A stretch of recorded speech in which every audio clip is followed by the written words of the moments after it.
It began just before dawn in Washington, D.C., but the ripple started thousands of miles away. Iran's underground military installation in Kerman province, long suspected of housing enriched uranium and drone stockpiles, had gone up in a fireball. Surveillance drones caught the scene, a precise strike, 3 missiles in formation, and then a brief, blinding explosion. The world watched the footage roll in, first on Twitter, then all across CNN, Fox News, MSNBC. Reporters scrambled, pundits speculated. But one thing was clear, America had struck again. President Donald J. Trump, now in his historic third term following the ratification of the 28th Amendment, confirmed the operation from the White House South Lawn at 8 a.m. sharp. Flanked by Secretary of Defense Kash Patel and National Security Advisor Tulsi Gabbard, Trump's voice rang with a familiar mix of triumph and defiance. This morning, on my orders, the United States military eliminated a direct threat to American security. The Iranian Revolutionary Guard Corps was preparing an imminent attack on U.S. diplomats in Riyadh and Tel Aviv. We stopped it. Period. He didn't take questions. Across the country, applause erupted from conservatives and veterans groups. On Truth Social, Trump posted, "Another win for America. United States JD, and I won't let the world bully us. Peace through strength." But not everyone was celebrating. Representative Alexandria Ocasio-Cortez, AOC, never one to shy away from the cameras or controversy, stood on the Capitol steps by noon. With her signature firebrand tone and a backdrop of progressive House members, including Cori Bush, Jamal Bowman, and Ilhan Omar, she delivered what would become one of the most viral political statements of the year. This is an illegal, unilateral act of war. The President of the United States bypassed Congress, violated international law, and brought us closer to World War III. We must impeach Donald Trump now before he burns the world down. The statement set social media on fire.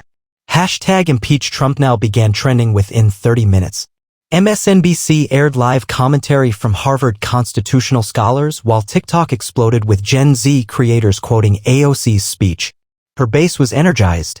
The squad marched to the House floor, filing articles of impeachment before sunset. It would be Trump's third impeachment proceeding. Vice President JD Vance, meanwhile, had remained quiet. A rising intellectual force on the right, Vance had transformed from best-selling author to powerful political operator. Unlike Trump, he rarely made impulsive public comments. But the country wondered, how would he respond? The answer would come soon, and it would be a moment that no American would forget.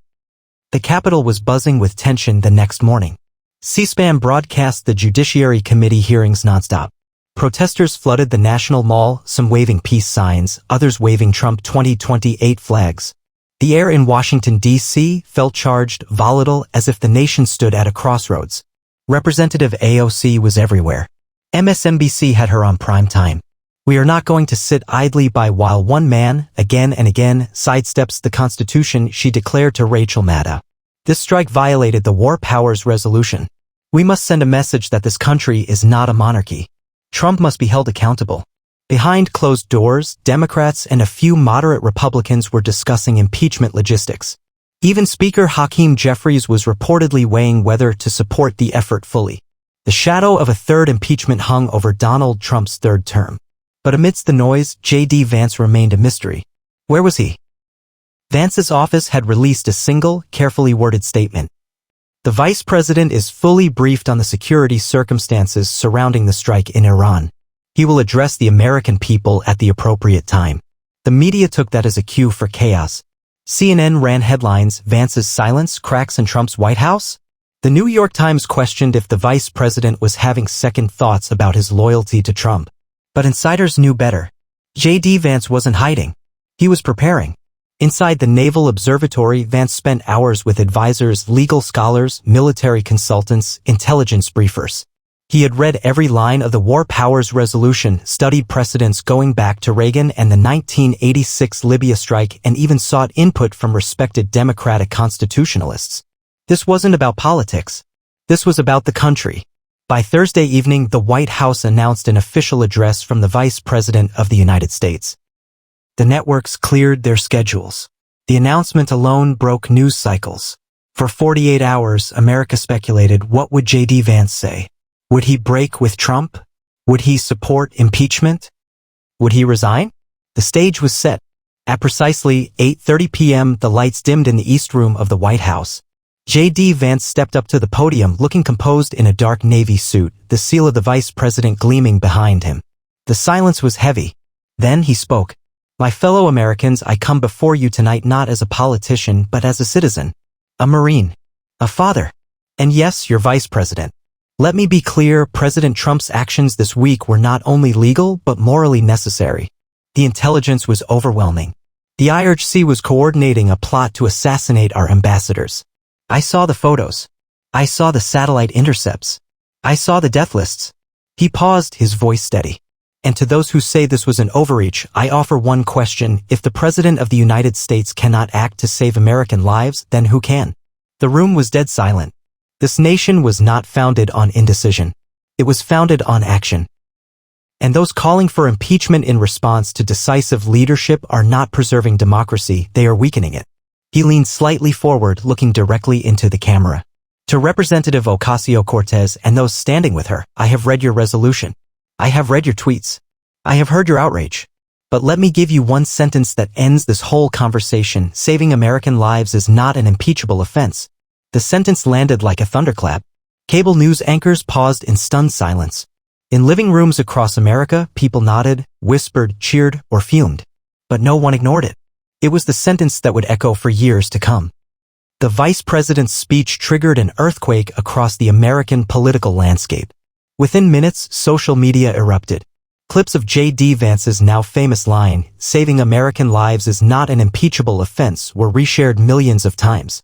Conservative influencers hailed it as the most powerful defense of presidential authority in a generation. Even moderate Democrats were caught off guard. Fox News immediately ran a cheer-in. JD Vance, the adult in the room. On the progressive side, however, the backlash was immediate. AOC, visibly furious, went live on Instagram just 30 minutes after the address. That speech was a deflection. He wrapped himself in the flag to excuse war without oversight. This isn't about intelligence or urgency. It's about accountability. This is our job. Congress declares war, not Donald Trump. Not JD Vance. Still, there was a noticeable shift. Polls began to move. A flash Ipsos survey showed 64% of Americans now believed the Iran strike was justified, up from 49% the previous day. JD Vance's approval rating spiked nearly 12 points overnight. Meanwhile, inside the Democratic caucus, things were getting messy. Some seasoned members like Representative Abigail Spanberger and Representative Jared Golden began signaling they wouldn't support impeachment without more definitive proof that the strike had violated the War Powers Resolution. The initial firestorm was cooling fast. Speaker Jeffries called an emergency closed-door meeting. According to leaks later published by Politico, the meeting was tense. Some Democrats pushed hard, claiming JD Vance had gaslight the country with patriotism. Others, however, admitted privately they were nervous. They feared a repeat of the political backlash that followed Trump's first impeachment back in 2019. At one point, Congressman Ro Khanna reportedly said, "Do we really want to go down in history as trying to impeach a president for taking out a terrorist who was planning to kill Americans?" The next day, President Trump, sensing momentum, held a victory rally in Tampa, Florida. Thousands poured into the arena wearing Trump Vance 2028 gear. The atmosphere was electric. American flags waved, Lee Greenwood's "God Bless the USA" blared through speakers, and then the president took the stage. "Did you see JD last night?" Trump roared. "That's what I call presidential. That's my guy." The crowd roared. "Now these radical Democrats want to impeach me again for stopping terrorism? I say let them try. Because every time they come at me, we get stronger." Chants of "for more years" erupted. But behind the celebration and headlines, there was another dimension to this unfolding political drama, one that AOC had quietly begun to tap into. On Capitol Hill, her staff had uncovered what they believed to be proof that Trump had not briefed the Gang of Eight, the bipartisan congressional leaders, prior to authorizing the strike, a requirement for covert military operations under Title 50 of the U.S. Code. She went public with the accusation on Sunday morning talk shows. This wasn't just a moral failure, she told George Stephanopoulos on ABC's This Week. It was a legal one. The White House bypassed essential notification procedures. That's not strong leadership. That's constitutional abuse. Now, the media had a new thread to pull. Was the strike justified? Yes, many Americans believed so. But had it been authorized legally? That question had no clear answer yet. And JD Vance would soon be forced to respond again, but not from behind a podium. From a witness chair. The House Oversight Committee chamber was packed. Cameras were stationed in every corner. The American flag stood tall behind the raised bench of Democratic Chairwoman Katie Porter. The nation watched as Vice President JD Vance, the highest-ranking administration official to testify, took his seat at the witness table. He wore a calm expression, a sharp navy suit, and an American flag pin on his lapel. This wasn't a rally or a press conference. This was sworn testimony. Chairwoman Porter banged the gavel. This hearing will come to order. The committee convenes today to determine the legality and constitutionality of the president's recent military action in Iran. AOC sat directly to her left, flipping through a thick folder of notes. She looked focused, composed, but her eyes burned with a political fire that could have lit the entire room. Vice President Vance raised his hand, took the oath and sat down. Dozens of lawmakers leaned forward. This was the moment. Chairwoman Porter began. Mr. Vice President, did President Trump notify the Gang of Eight prior to authorizing the military strike in Iran? Vance didn't blink. Madam Chairwoman, the President was briefed by the National Security Council on January 3rd. Intelligence indicated an immediate and credible threat. Because of the time sensitivity and operational secrecy, the full Gang of Eight was not notified before the strike. They were briefed immediately after. A murmur rippled through the gallery. AOC seized the moment. She pressed her mic. Mr. Vice President, she said sharply, you just admitted the President violated the National Security Act of 1947 and the intelligence oversight provisions requiring pre-strike notification to key congressional leaders. That is a direct breach of U.S. law. Vance leaned forward slightly. Congresswoman, I respectfully disagree. The statute provides for prior notification except in cases of emergency where the President determines that delay could jeopardize the operation or national security. That clause was invoked. AOC raised her voice. So you're telling the American people that one man can define what is and isn't an emergency and act without accountability? Not one man, Vance replied coolly. The Commander-in-Chief. A role enshrined in Article 2 of the Constitution. The exchange went viral within minutes. Progressives called it a constitutional dodge. Conservatives praised it as clarity under pressure. But the hearing wasn't over. Representative Jamie Raskin joined the fray next. Is there a written memo invoking the emergency clause? Can you submit it to the committee for the record? Vance didn't hesitate. Yes.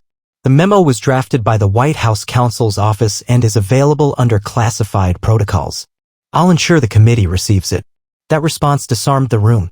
Even some skeptical Democrats appeared to nod, if not in agreement, then in acknowledgement that Vance had come prepared.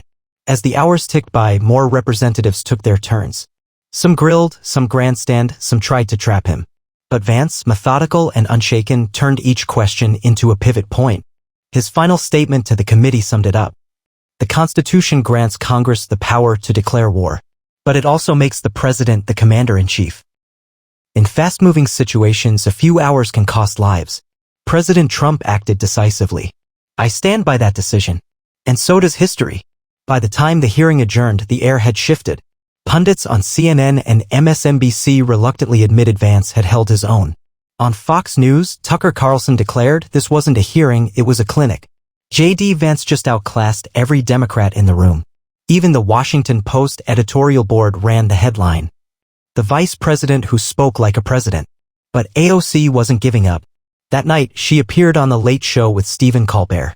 When asked if impeachment was still on the table, she replied, "We don't impeach because it's popular. We impeach because the law demands it."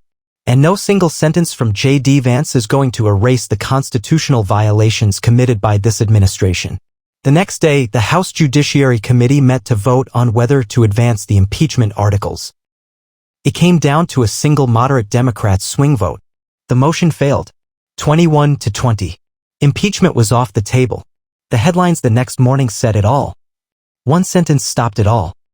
The dust from the failed impeachment vote had barely settled when Vice President JD Vance emerged once again into the public spotlight, not to gloat, not to rally, but to reassure. Standing beside President Trump in the Rose Garden, he addressed a nation still grappling with its own deep divisions. This moment wasn't about politics. It was about process, principle, and protection. The American people deserve security, but they also deserve transparency. That's what we've provided. The statement was short, almost subdued, but its tone mattered. It wasn't victory lap material. It was something else, presidential. Across the country, people began drawing comparisons. Trump still fired off Truth Social posts like a machine gun, mocking AOC and others with nicknames and memes. But Vance? He was different. Analytical. Reserved. Strategic. Even liberal columnist Ezra Klein wrote, JD Vance may have just defined the post-Trump Republican model. A populist with polish. A nationalist with nuance. Meanwhile, AOC retreated back to her base, rallying grassroots support and continuing to press the narrative that constitutional violations had occurred.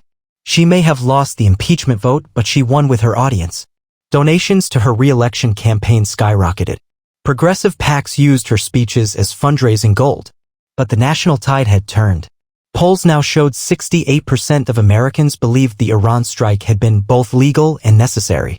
Trump's approval rating rose 7 points. JD Vance's favorability among independents jumped by a staggering 18 points. Cable news couldn't stop talking about it. CNN's Anderson Cooper begrudgingly admitted on air, "You don't have to agree with JD Vance to acknowledge his effectiveness." He walked into that hearing, armed with facts and constitutional backing, and walked out with impeachment dead in the water. And for Trump, the moment was more than just survival, it was momentum. At a campaign event in Arizona, he turned toward the roaring crowd and said with a grin, "You know, they came at us with impeachment again. Third time. Same result. And did you see JD? My guy. Future of the party. Future of the country." That last line stuck. Rumors began swirling almost immediately. Whispers of Trump stepping aside in 2032 for Vance became the hot talk in conservative think tanks and talk radio. JD Vance was no longer just the vice president. He was a contender, a force.